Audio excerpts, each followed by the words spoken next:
Labour Party 25,000. যুক্তরাজ্যের স্থানীয় নির্বাচনে বাংলাদেশি অধ্যুষিত পূর্ব লন্ডনের টাওয়ার হ্যামলেটস ও নিউহাম কাউন্সিলে মেয়র হিসেবে নির্বাচিত হয়েছেন বাংলাদেশি বংশোদ্ভূত প্রার্থীরা।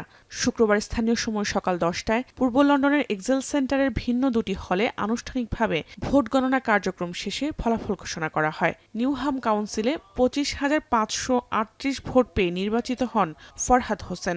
যুক্তরাজ্যের মূলধারার বড় কোনো রাজনৈতিক দল থেকে মনোনীত প্রথম বাংলাদেশি মেয়র হিসেবে ইতিহাস গড়লেন তিনি। এদিকে চতুর্থবারের মতো টাওয়ার হ্যামলেটস কাউন্সিলে পুনরায় নির্বাচিত হয়েছেন লুৎফর রহমান।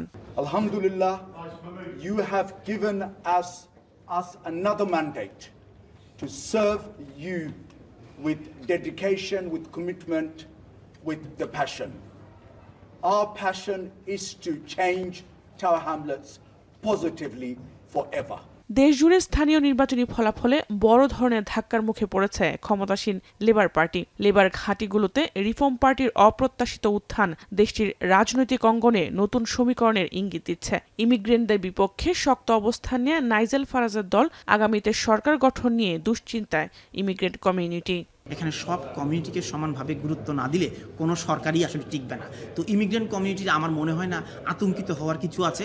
আমার ধারণা রিফর্ম ইউকে জয়লাভ করলেও সামনের দিনগুলোতে তারা জয়লাভের পর ইমিগ্রেশন কমিউনিটিকে নিয়েই একসাথে তাদেরকে কাজ করতে হবে।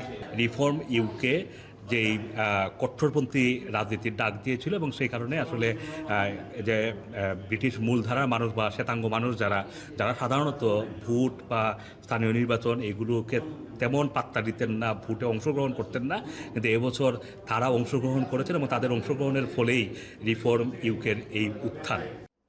London mayor, tower Hamlets, Newham, Hackney, লুইসাম সহ লন্ডনে 5টি এবং ইংল্যান্ড জুড়ে মোট 23টি নির্বাহী মেয়র পদে আর 5,000-এর বেশি কাউন্সিল আসনে ভোটগ্রহণ অনুষ্ঠিত হয়েছে।